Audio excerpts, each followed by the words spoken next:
Greet you, preacher, and welcome to my very first feature-length YouTube. It's not going to be very good, but you should listen anyway. It is the very first. There's not much theatrical value or spit and polish, but I promise you, the story that I'm about to tell you is not to be believed, but it is 100% true. Welcome to the Creeching Hour.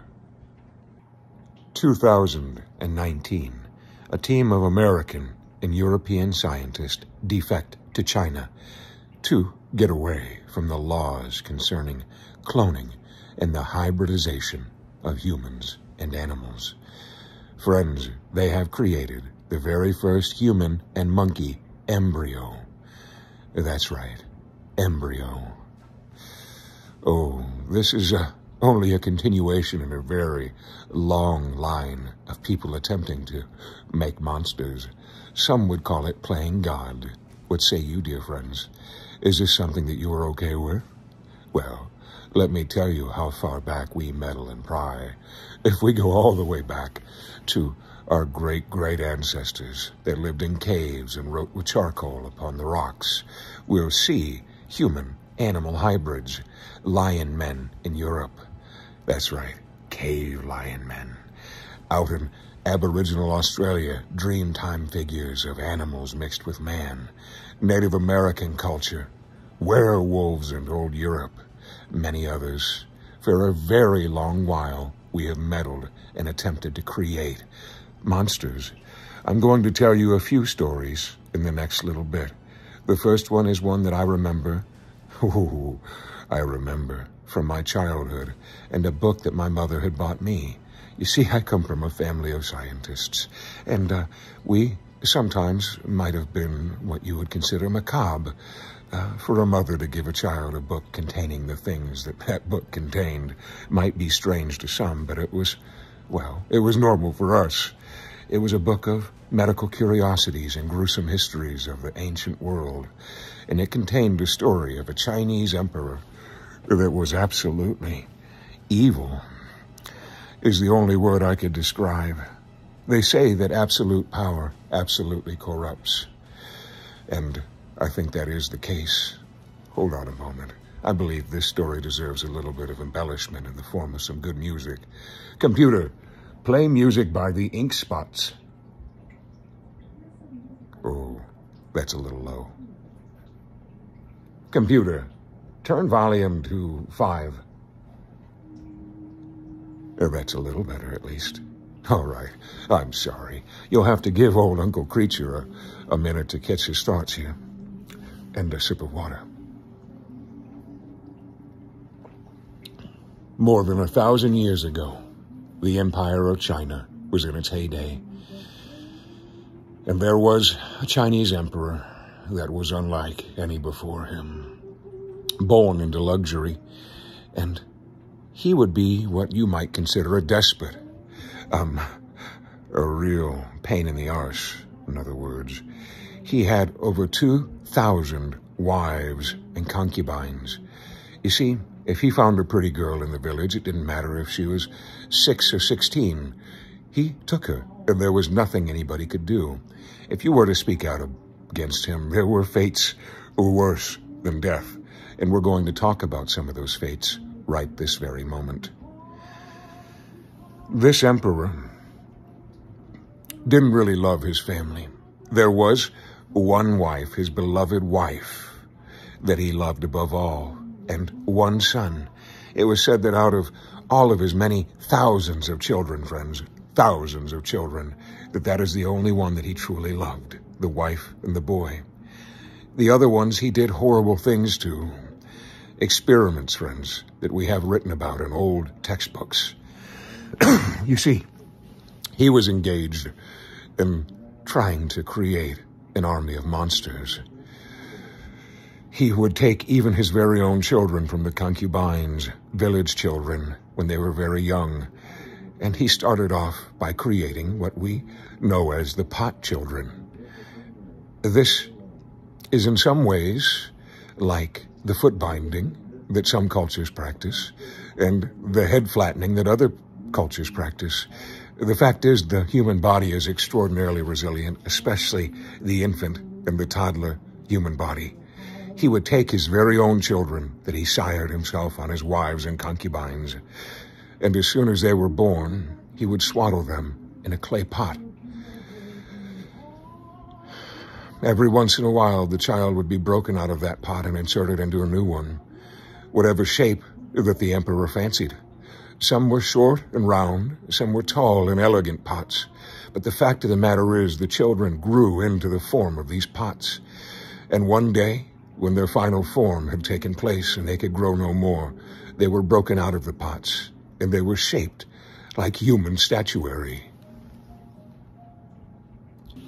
This mad emperor that we'll call Z was truly a monster, and this was only the beginning. There are more horrible things that I'm free to talk about here, but I want you to understand that these come with content warnings because they are gruesome and they involve the torture of children. His goal was to create beings like the beings of his mythology, the Monkey King and others, anthropomorphic crosses between man and animal, were-beings, werewolves. You see, he had access to every exotic animal that his expansive empire covered, and all the neighboring kingdoms and all the neighboring tribes, they provided these beasts: leopards, tigers, bears, lions, giraffe.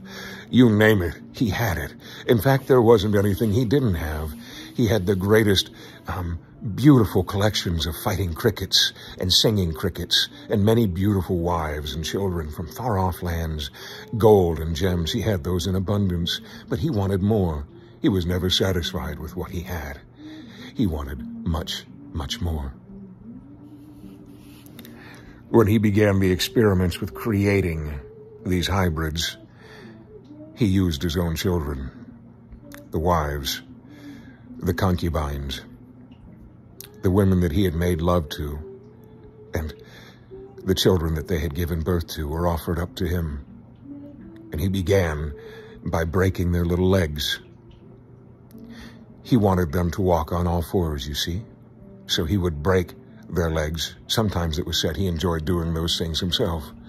But he would break their little limbs and force them into unnatural positions so that they might crawl on all fours like an animal. They were also mutilated, friends. Their vocal cords were cut or scratched deeply. They had many different practices for this.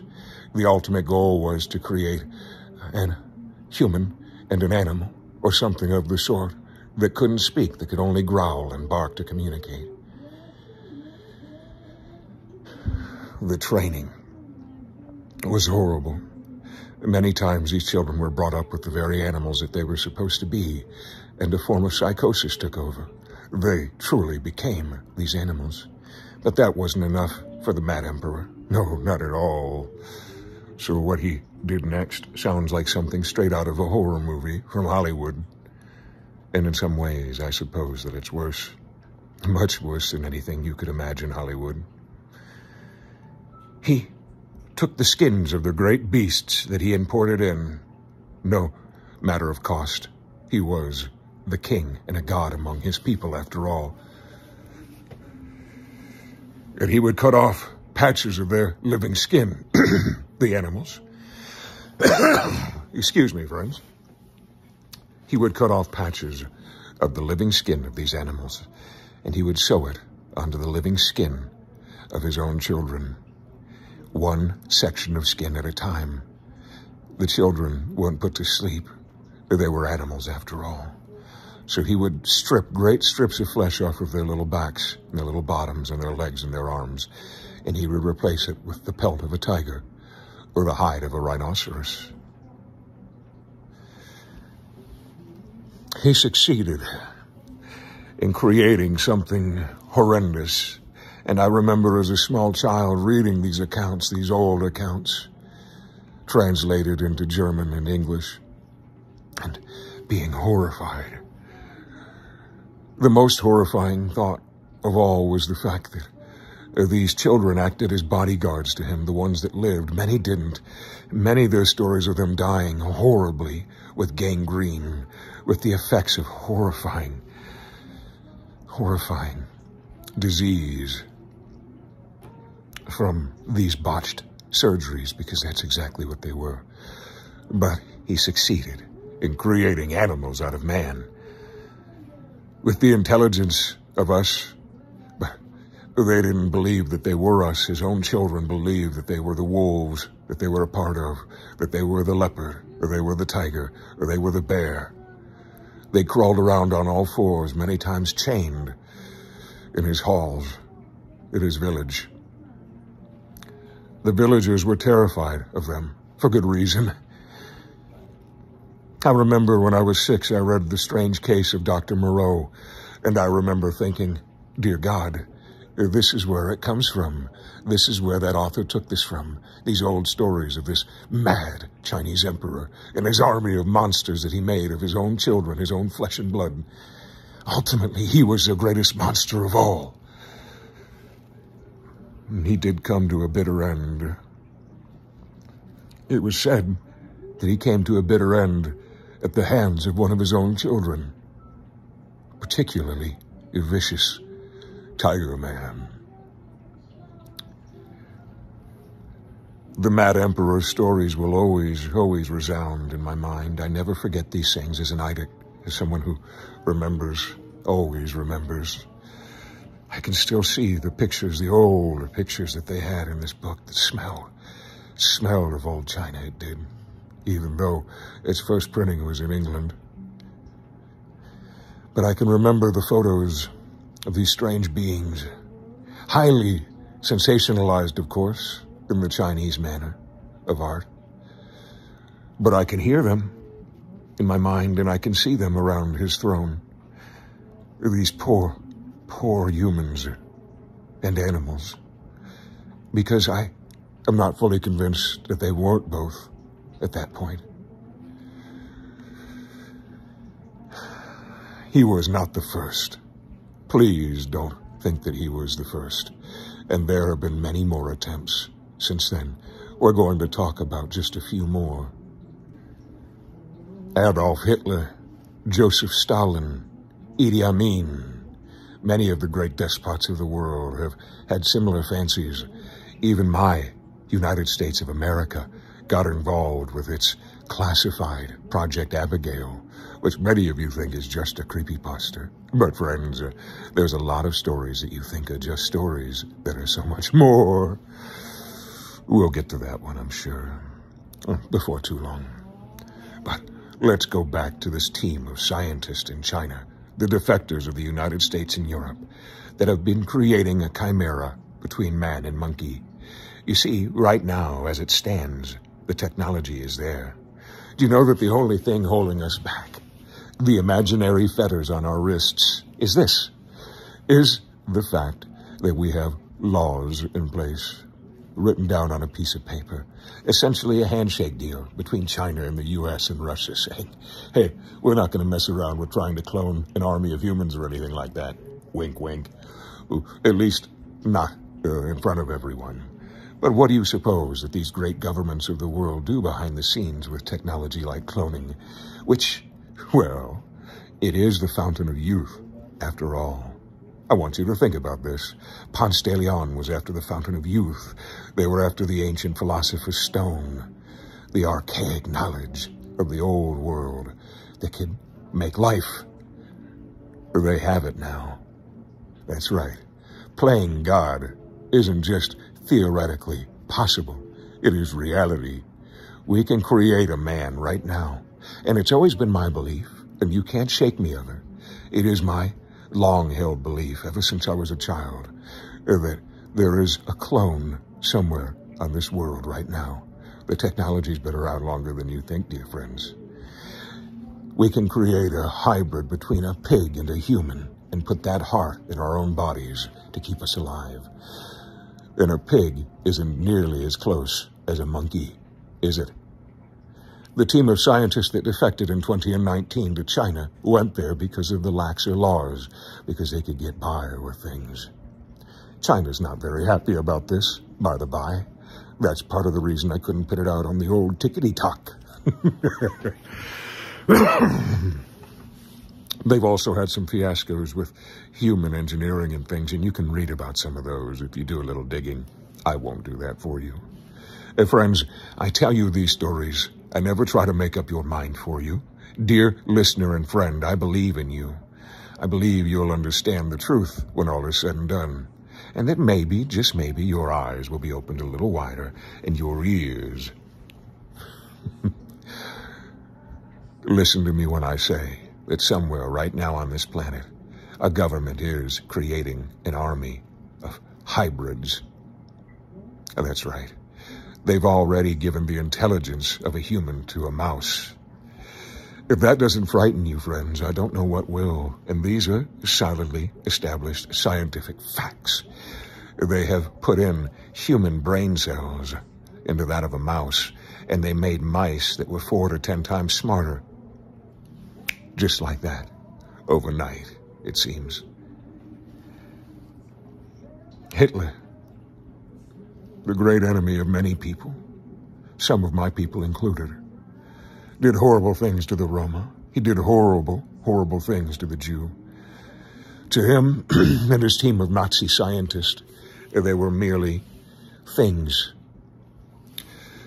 Things to be dissected many times while they were alive.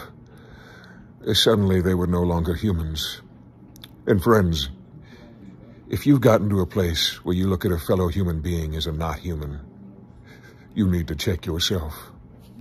Because that's what Hitler thought. Working on a human was the same thing as working on a monkey or a rat in a laboratory. Horrible things. And he was trying to create super soldiers through eugenics. Eugenics, friends, is breeding. He wanted to create a perfect Aryan race. You know, imagine if eugenics, if you took every Shaquille O'Neal and you found the female equivalent out there and you bred them together, before long you would have an army of superhumans. They would only keep getting bigger and stronger, after all, if you bred true. That's what Hitler was doing in a nutshell, trying to create a race of Shaqs, but he wanted them all in white. He was a monster, let's make no doubt about it. And he was doing things much, much worse to the humans, trying to create human-monkey hybrids, the same as old Joseph Stalin.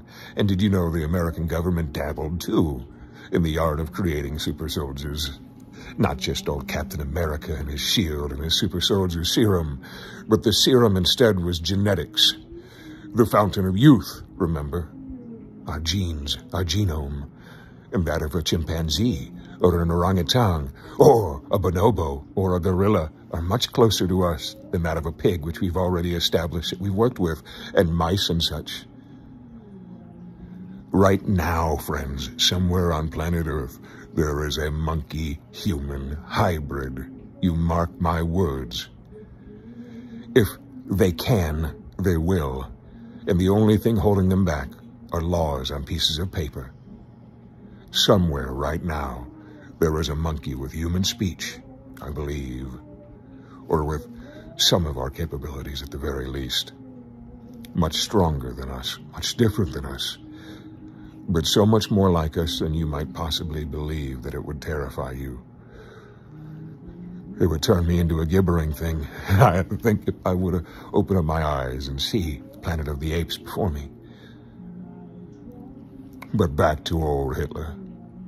They didn't have the genome sequencing that we do today, so they had more archaic means. They were literally taking Jewish women and Roma women and impregnating them, raping them many times with ape DNA, with the semen of monkeys. They also had women coming and doing it willingly, which is even more horrifying. They were paying women to open up their bodies, to be mated to a chimpanzee, to be mated to a great ape. If they weren't artificially inseminated, but they tried to do it the natural way, which is one of the most horrifying things that I could possibly tell you today, that women were having intercourse with the great apes.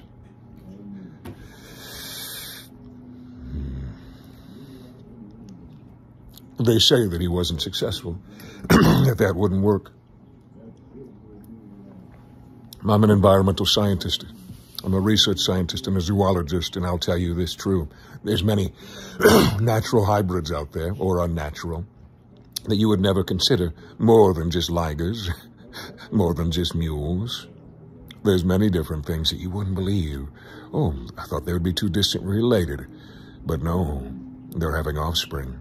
You should look up some of the strange hybrids out there in our oceans, and in our rainforests, and in our savannas.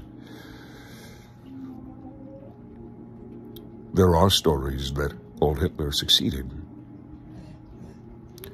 and all traces of his crimes against humanity were obliterated with his destruction and his supposed suicide in his bunker. Joseph Stalin, likewise, emboldened and knowing what Hitler was up to. You see, they had spies at each other's camp.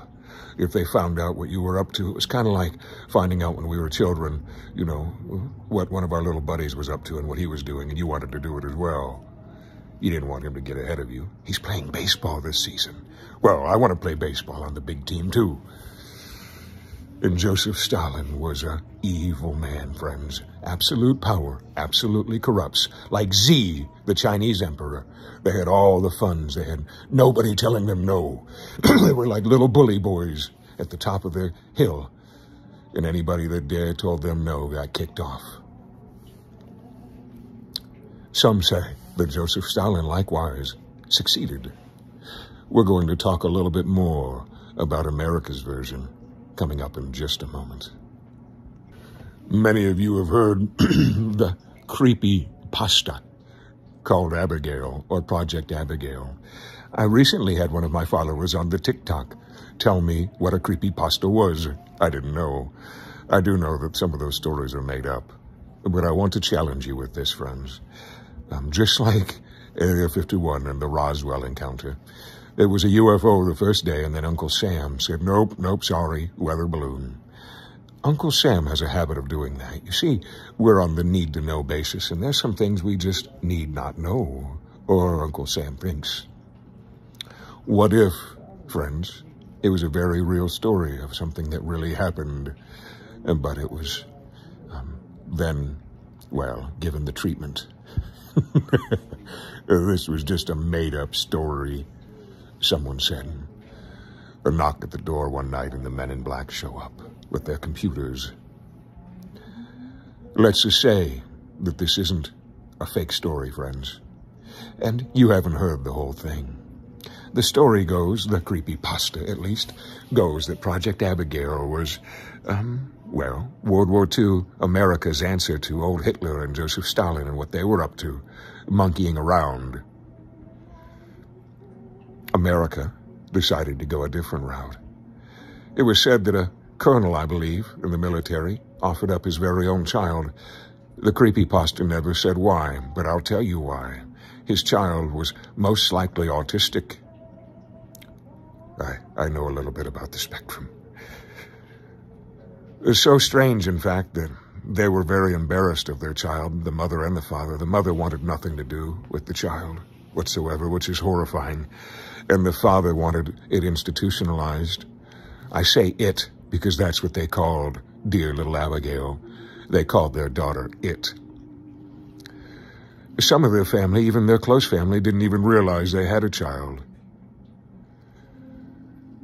They lobotomized her when she was very young, you know, hoping to fix her.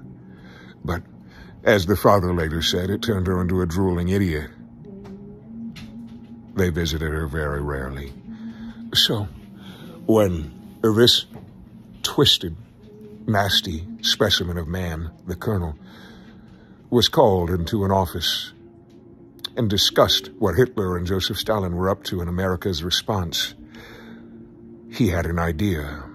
You see, this colonel was a scientist after all.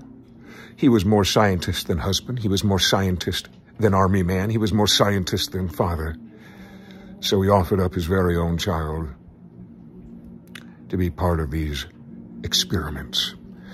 We do know that their experiments did involve monkeys. It did involve other animals.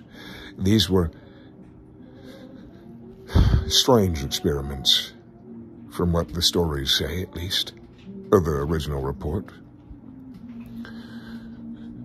involving many different things, surgeries, but mostly drugs, and mostly DNA of different animals. It was said that there was an immediate response.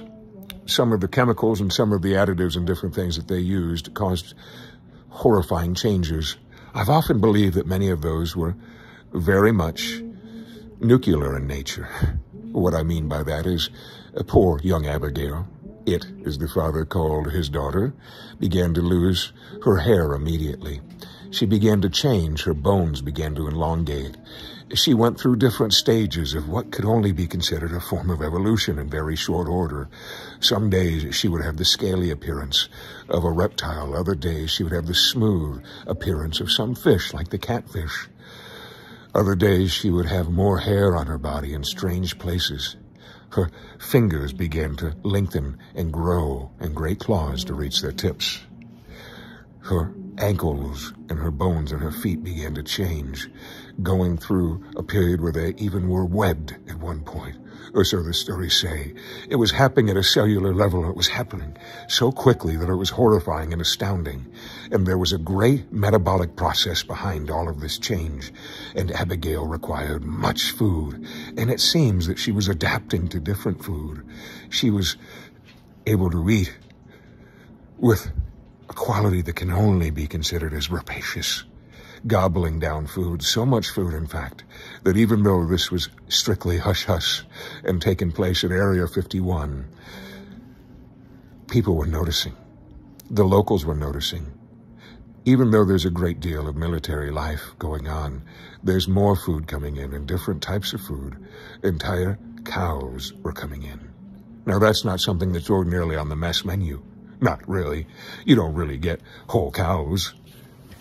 Abigail did. It was said that somewhere around the 10-week mark, her complete human psyche had been shattered, and she was now something else. Go lay down, friend. Go lay down. Drax is wandering around the house. Go on, buddy. Go on. Go on, friend. I'm recording with the animals around. The click-clack is a 130-pound Mastiff mix named Drax. All human intelligence was gone, and pure naked animal ferocity is what was left behind. Abigail, it seems, had become a bloodthirsty monster. The story is later told to us, in parts, by different people. But it was said that the father responsible for this monstrosity was soon driven to near-naked madness by what he had created and what he had done. I think it highly unlikely. In some ways, the man, I believe, was a sociopath after all, able to offer up his own flesh and blood for this dark horror. I believe he was instead eliminated. And something that makes me believe that, and hopefully I'll get in no trouble for this, is he died under very suspicious circumstances, a suicide that couldn't possibly have taken place unless he was superhuman.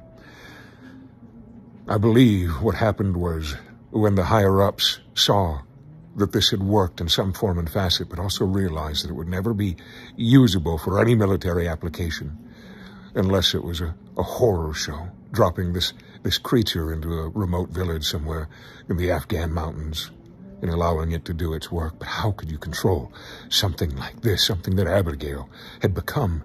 She wasn't purely a chimera like the ancient Greek myth, a monster of many different parts. She was something else. She was us.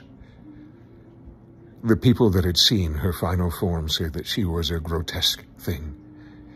Large, black, and misshapen, with rubbery skin and an oversized head, with soulless eyes and shark-like teeth, that was made for one thing and one thing only: killing and feeding. It seems that maybe there was a little bit of us left in her after all. The part that's inside all of us, that naked, gibbering, evil thing. We all have it. We might try to sublimate it and put it down a ways. But we're all creatures of dichotomy. We're all light and dark.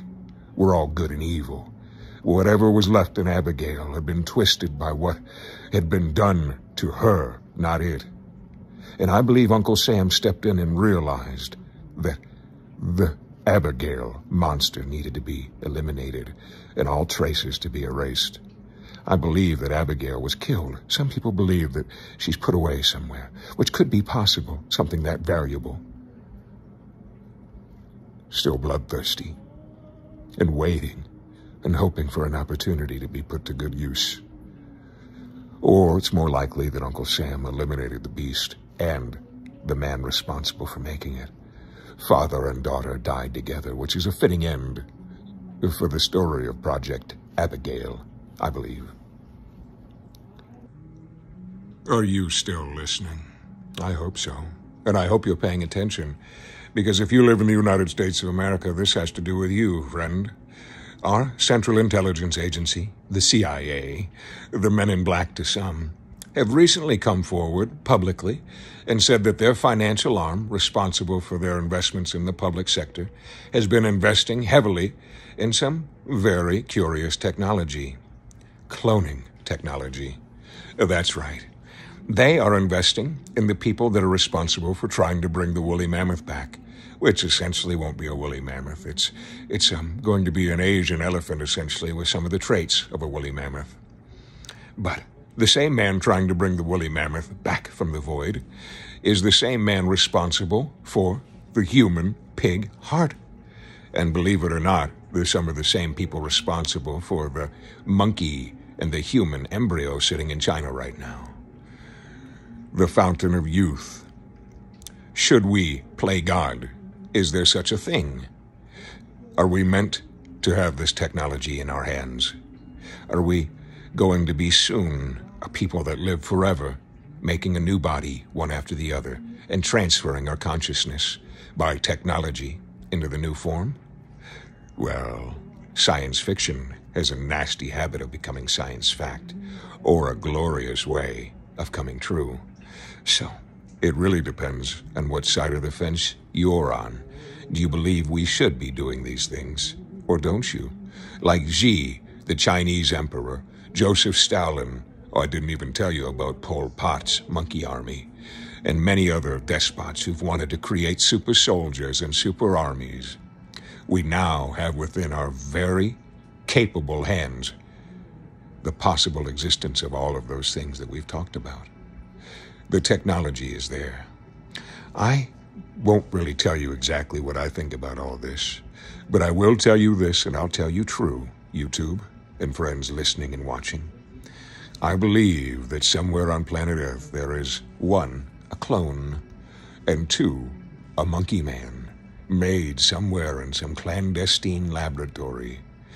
Somewhere, right now, the planet of the apes has already begun. I hope that you've enjoyed this, my very first YouTube. I know there's no spit and polish and theatrical value. I'm hoping and leaving it up to you, dear friends, to share this, disseminate it if you would, and spread it out like Johnny Appleseed across the world. And I hope that it propagates. I hope it takes hold and we spread like a wildfire. But that's up to you, friends. If you would like to hear more, please let me know in the comments. I don't even know how this YouTube stuff works. This is my first one. So hopefully you'll want to hear more. Creature Preacher out, and thanks for listening.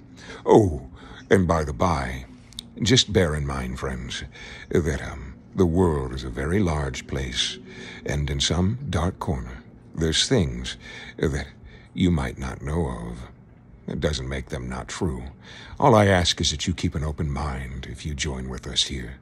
And don't make up your mind before you come in, eh? That's a really nasty habit. It's been good having this time with you. I hope to have much more of it. Talk to you all soon. We'll be preaching with another episode very, very soon.